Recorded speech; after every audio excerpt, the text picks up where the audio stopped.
Bom dia, boa tarde ou boa noite. O meu nome é Pedro e eu estou aqui para conversar com vocês um pouco mais de Processo Civil 4. Especificamente hoje, apelação e poderes do relator. Antes de mais nada, só vale relembrar que esse vídeo aqui é mais uma revisão, ou seja, eu não vou abordar todos os temas, somente aqueles mais importantes, ok? Muito bem. Então, sem mais delongas, começando com a apelação, vamos conceituar a apelação. Gente, o que é uma apelação?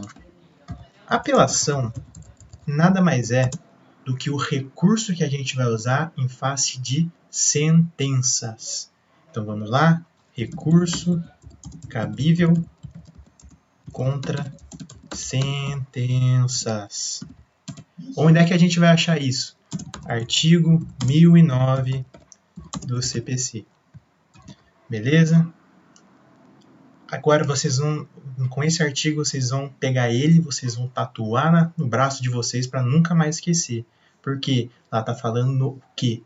Da sentença cabe apelação. Sempre que a gente tiver uma sentença, vai ser o recurso de apelação o mais adequado para aquela decisão. Ok? E sentenças, a gente tem que explicar direitinho aqui. Lembra que existe mais de uma sentença? Existem as terminativas e as definitivas. Então, a apelação vai caber tanto para uma quanto para outra. Vocês lembram que elas se tratam? As terminativas são aquelas que extinguem o processo sem resolução de mérito.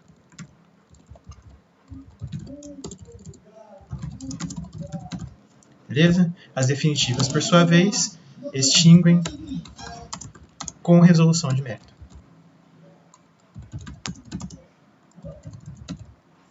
Beleza? E aqui nas terminativas, a gente tem que lembrar também, inclusive, do indeferimento da inicial. Indeferimento da inicial é aquilo quando o juiz ele faz a admissibilidade da petição inicial e ele constata que aquela petição não pode continuar. Então, o processo não pode seguir porque tem um erro muito grave na petição inicial. Então, ele extingue o processo ali mesmo. Isso sim é uma sentença também e vai ser uma sentença terminativa, então cabível o recurso de apelação. Como aqui se trata de uma sentença é sempre emitida por um juiz de primeiro grau. Quando existe uma sentença nos tribunais ou nos tribunais superiores, a gente chama de acórdão. Beleza? Como é que vai funcionar a interposição da peça de apelação? Primeiro você vai ter uma petição de interposição, que você vai colocar no juiz de primeiro grau. O juiz de primeiro grau vai mandar outra parte contrarrazoar. Depois disso, e a outra petição vai servir para você ir direto no tribunal, que é a petição de razões. E, por fim, o prazo para apelação, como regra geral de todos os recursos, é 15 dias. Dias sempre úteis. Beleza? Agora que a gente já conceituou o que é uma apelação, a gente precisa falar de outro tópico também importante, que se trata das interlocutórias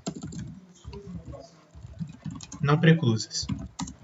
Pedro, o que diabos é isso?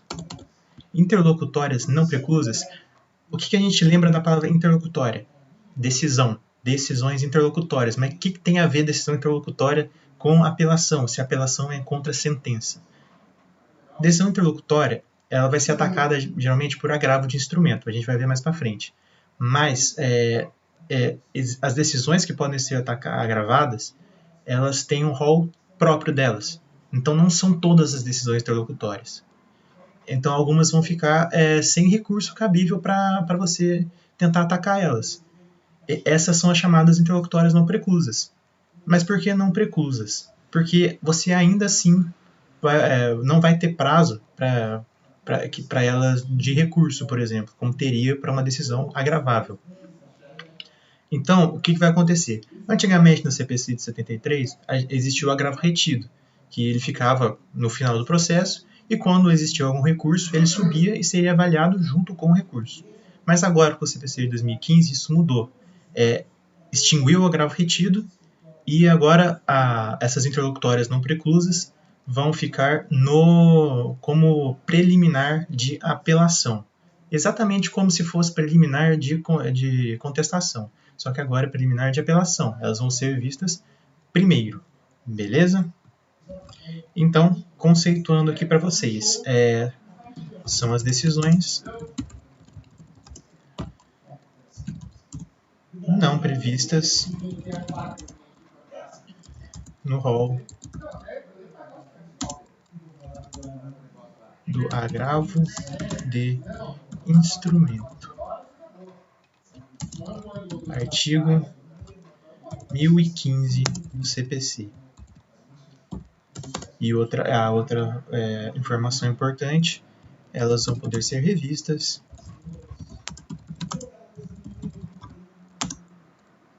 em preliminares de apelação. Certo? Isso aqui, então, é o importante quanto às interlocutórias não preclusas. Muito bem. Falado desses dois pontos de extrema importância, que seriam um conceito e a questão das interlocutórias não preclusas, vamos conversar um pouquinho mais acerca dos efeitos da sentença, do recurso de sentença. Né? A gente viu que tem os efeitos gerais, que valem praticamente para todos os tipos de recurso, e agora falando um pouco mais específico de cada um. Eu separei 3 efeitos que eu acho que é importante que vocês saibam da apelação, tá? Então, 3 efeitos. E começando já com o efeito que eu considero o mais importante, temos o suspensivo.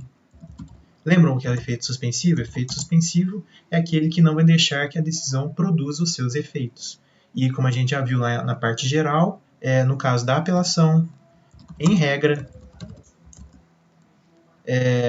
vai ter efeito suspensivo. E excepcionalmente,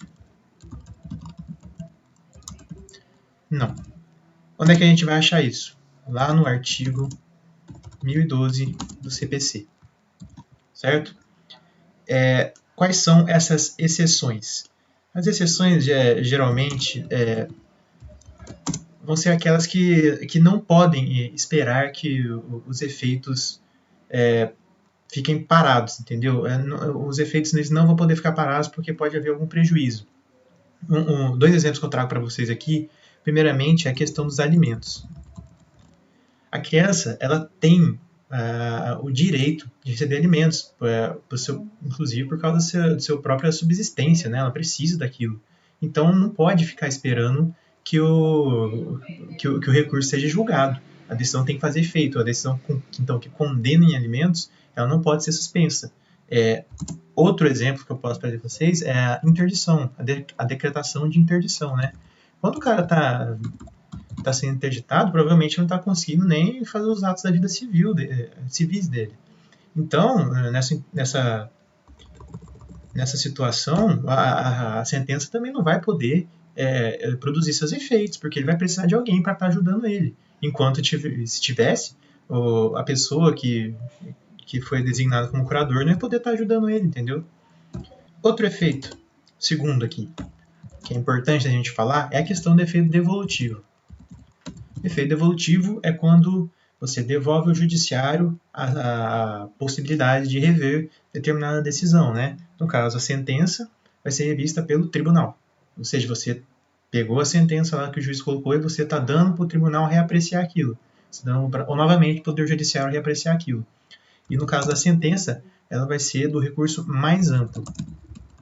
Ele vai poder não tão somente decidir, mudar ou anular a sentença, como cuidar de qualquer outro assunto que tenha ao longo do processo. Por quê? Porque o processo de conhecimento, basicamente, ali já acabou. Então, ele vai poder ver todo o resto do processo e discutir acerca daqueles pontos. Essa é a questão do efeito devolutivo da apelação. E por fim, o terceiro que eu quis trazer aqui para vocês é a questão do efeito regressivo.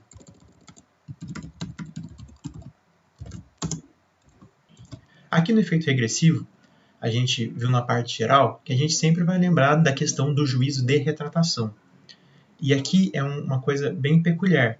Aqui só vai existir a possibilidade do juízo de retratação, ou seja, quando o juiz mesmo ele vai poder reformar a sentença antes de ir para o tribunal, é a questão do indeferimento da inicial, tá? É o único caso em que o juiz, na sentença, vai poder rever aquilo que ele decidiu antes de ir para o tribunal, certo? Então, efeito regressivo, questão do juízo de retratação, vai ser somente no caso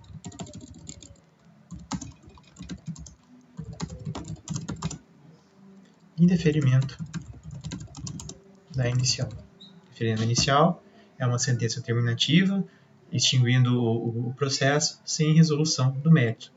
Então, ela vai poder ser feita de novo, né? Vocês lembram disso em relação à sentença. Então, falado dos efeitos, agora vamos para o último ponto importante em relação à apelação desse vídeo, que é a questão do processamento da apelação. Como é que vai funcionar a apelação dentro do processo? Qual é o caminho que ela faz? Então, 4, processamento.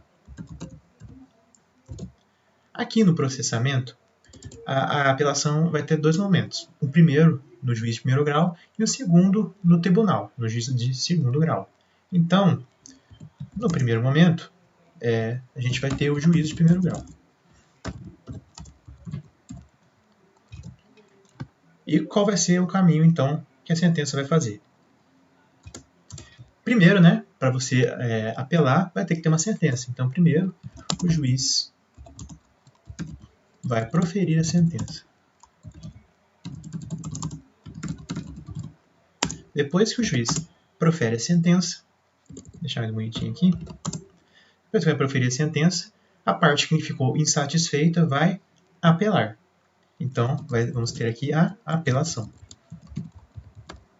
Certo? Depois da apelação, vocês lembram da questão da interposição e da remessa? Primeiro, ela vai interpor o recurso no juiz de primeiro grau. Certo?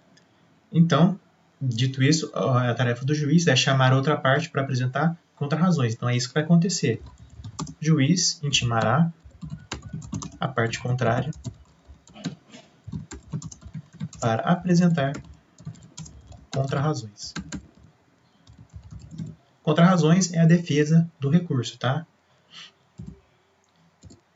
Depois disso, a parte vai juntar as contrarrazões dela e o recurso vai seguir para o tribunal. Beleza? Então, o recurso vai ser encaminhado para o tribunal.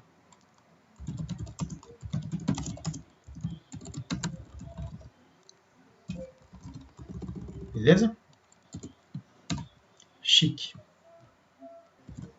Então, essa é a vida da apelação dentro do primeiro grau. E agora nós temos o segundo momento, que vai ser quando ela for exatamente para o tribunal. Então, tribunal, que é o segundo grau. Certo? Então, como é que vai acontecer aqui? Chegado a apelação vai chegar numa parte do tribunal que é chamada de secretaria. Na secretaria, vai encaminhar para o setor de distribuição. O setor de distribuição vai fazer um sorteio. É bem parecido com quando é inicial, certo? Nessa distribuição, ele vai fazer um sorteio para uma das câmaras do tribunal. Ok? O tribunal que eu estou falando aqui é sempre Tribunal de Justiça, tá, gente? Tribunal de Justiça é segunda instância. Depois que sortear uma câmara, vai acontecer outro sorteio para escolher um relator.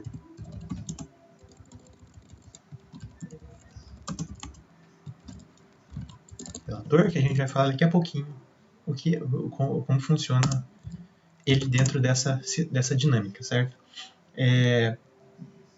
Depois que vai sortear o relator, aí o relator, ele mesmo, vai saber o que fazer com o recurso. Esse é o processamento, essa é a matéria de apelação. A apelação é um recurso simples, de explicar, mas é um dos mais amplos, dos mais antigos, e é um dos, com certeza, mais importantes recursos que a gente tem, se não o mais importante, no nosso ordenamento jurídico, certo?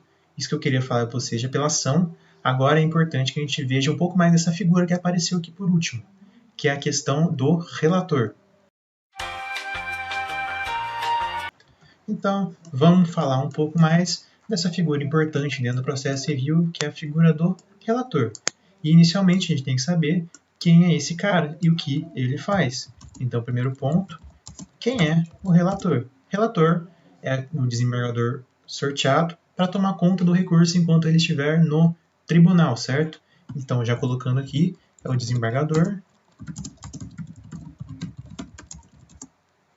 sorteado para cuidar do recurso enquanto no tribunal. Beleza? Essa é quem é a figura do relator. O relator, dentro do processo civil, possui alguns poderes. E esses poderes eles vão estar localizados, nunca esqueçam desse artigo, no artigo 932 do nosso Código de Processo Civil. Então, dois poderes, eles vão estar no artigo 932 do CPC. Beleza? Quais são eles? Depois vocês veem lá. Eles estão no 932, uma tarefa que eu deixo. Leiam o artigo 932. E outra coisa importante.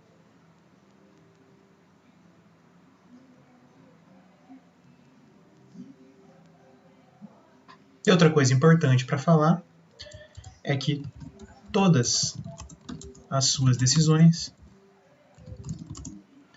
serão passíveis de agravo interno. O que é agravo interno? Outra aula.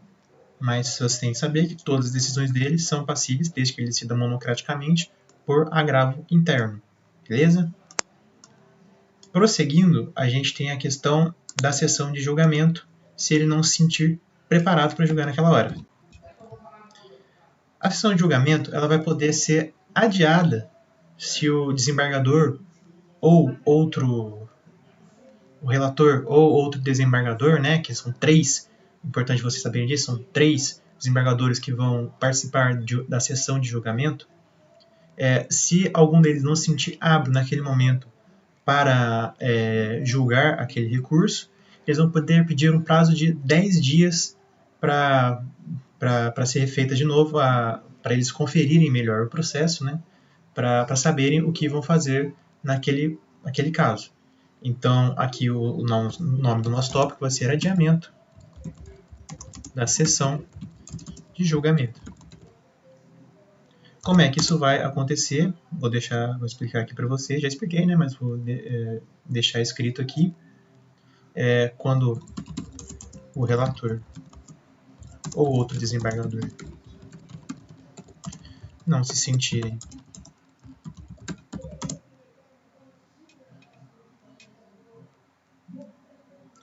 prontos para proferirem seus votos, poderão solicitar o prazo de 10 dias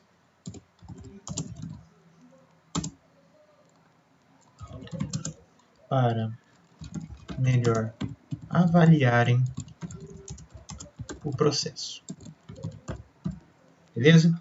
Essa aqui é a questão importante quanto à sessão de julgamento, que é o caso que ela vai ser adiada, certo? Dito isso, vamos conversar um pouco mais então sobre a questão do julgamento, né? Os tópicos relevantes, é claro, desse tema.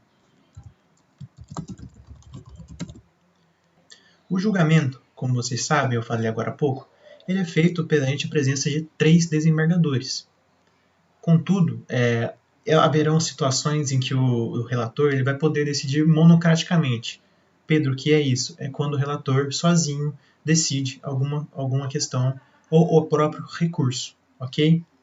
Então, mas tem situações certas para ele decidir desse jeito monocraticamente. E quais são elas? Monocraticamente, então,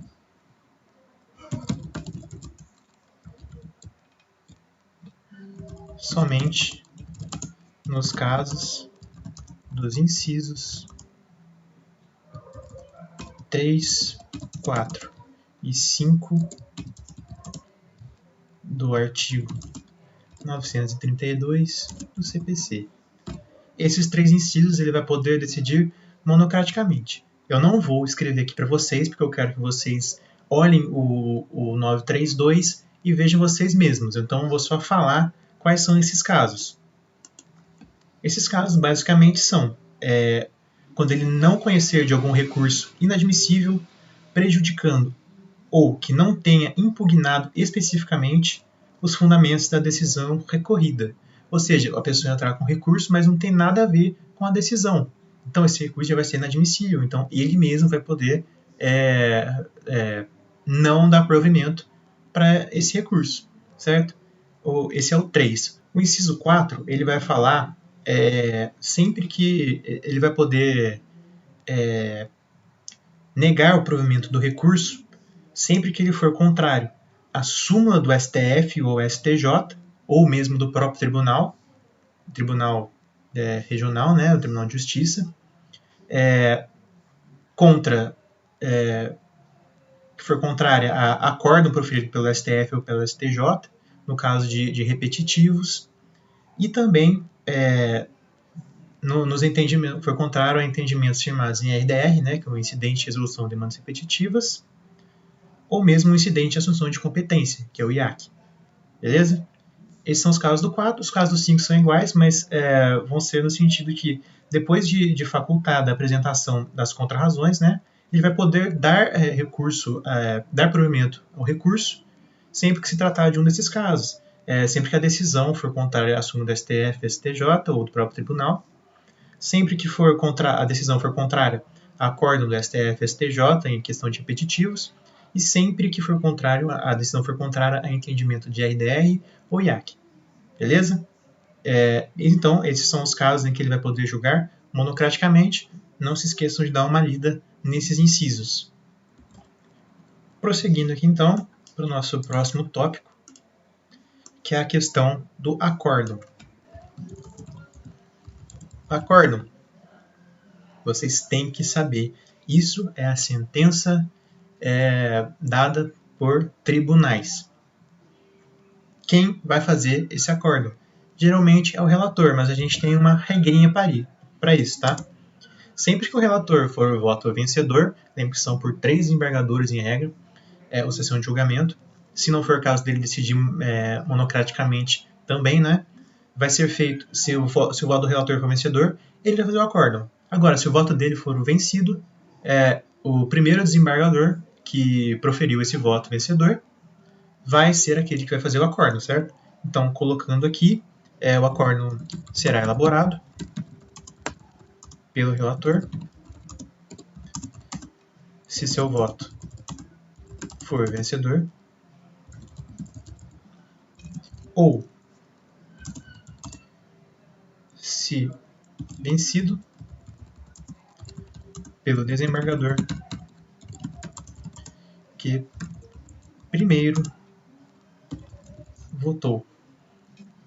E aqui dentro do acórdão, falar algumas coisas importantes também para serem lembradas.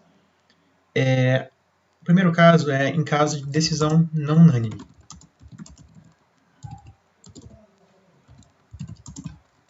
O que é uma decisão não unânime? Decisão não unânime é aquela que não é unânime. O que é ser unânime? É ser pleno. Todos os votos são em um sentido. Agora, em caso de ser não unânime, basta um voto contrário para não poder, para não ser unânime. O que vai acontecer nessas situações? Aqui é o famoso caso do 2-1. 2 dá procedente, 1 dá improcedente. O recurso. Agora, em caso de decisão não unânime, o que vai acontecer? Será designada nova sessão de julgamento. Será designada nova sessão de julgamento que contará com a presença de mais 2 desembargadores. E assim eles vão decidir novamente acerca daquilo lá, e aí a decisão vai ser, o resultado final vai ser considerado mais adequado. Então, sempre tiver um 2-1, quando existirem 3 desembargadores, o voto vai ser não unânime, vai ser designada outra audiência, outra sessão de julgamento, que contará dessa vez com 5 desembargadores, e eles vão votar para ver qual vai ser a tese ganhadora. Ok? Segundo ponto importante. Lembra que a gente falou das preliminares lá em apelação? Preliminares, as interlocutórias não precludas, elas vão servir como preliminar de apelação. Pode existir outras preliminares? Podem. Mas vocês têm que saber que, assim como na contestação, na preliminar de apelação, elas vão ser vistas primeiro. E se tiver alguma coisa ali que seja procedente, o desembargador, o relator, não vai ler nem o resto da petição. Ele já vai parar ali e vai tomar as medidas cabíveis, certo? Então, por isso que elas vão ser vistas primeiro. Então, a gente pode colocar que as preliminares de apelação serão analisadas e julgadas em um primeiro momento. Beleza? E o último ponto importante aqui, em relação ao acordo, é que se existir a parte entrou com uma apelação, e se existir um agravo de instrumento pendente de julgamento, você vai decidir primeiro o agravo, tá? Isso é regra e vocês têm que guardar isso.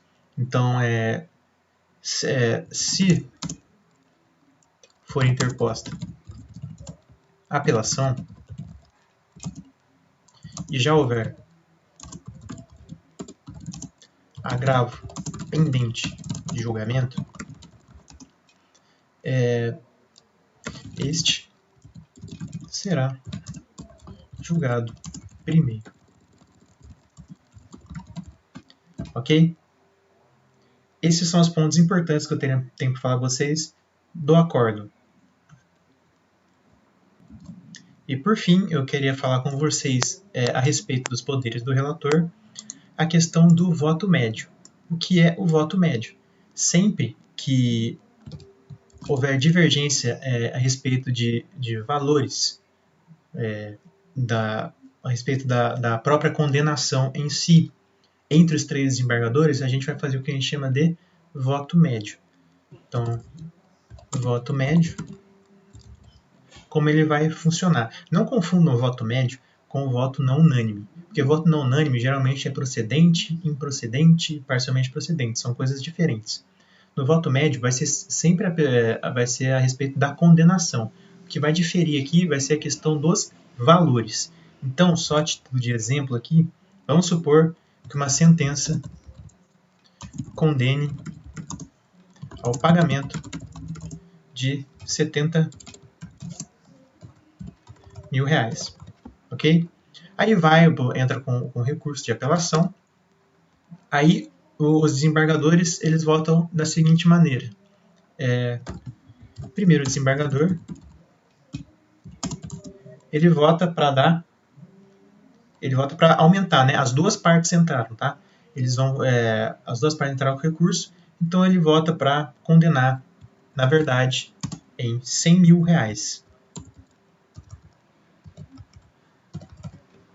Já o segundo desembargador, ele vota pela condenação em R$40 mil.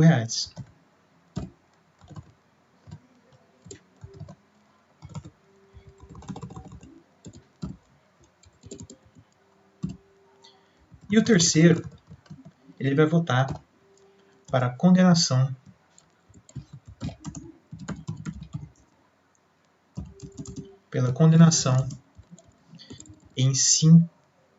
em R$10 mil, diminuir em 10 mil para R$10 mil. Perceberam que são 3 valores diferentes, mas a condenação ainda assim persiste? Então, quando for sempre a respeito do valor, a gente vai falar o que a gente chama de voto médio. E o que vai acontecer aqui nessa ocasião? Como vai funcionar o voto médio? Você vai somar todos, é média aritmética, vocês aprenderam isso em matemática. Eu sei que não deve ser o forte da maioria de vocês, mas é fácil de fazer. A gente vai somar tudo isso aqui, a soma vai dar R$150 mil, e vamos dividir pelo número de desembargadores que julgaram. Quantos desembargadores julgaram? 3. Então a gente vai dividir por 3. Isso aqui vai dar 50 mil reais. Então eles decidem dessa maneira, beleza? Mas isso sempre que as duas partes recorrerem. Então aqui dentro, porque vocês lembram quando a gente falou da parte geral, da vedação ou reformácio impédios, não pode poder piorar se somente uma das partes entrar com o recurso, certo? Então, isso aqui, nesse caso, vai ser sempre quando as duas partes recorrem. Se apenas uma das partes recorrer, lembrar do princípio da proibição do reformácio impédios. Beleza? Essas são as questões importantes que eu queria trazer para vocês acerca dos poderes do relator. Falei um pouco também de apelação, o recurso mais importante que a gente tem.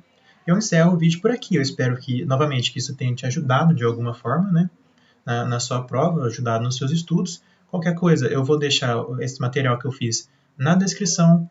E é isso aí. Boa sorte na prova de vocês. Qualquer coisa, vou deixar meus contatos também na descrição. Muito obrigado. Boa sorte, novamente.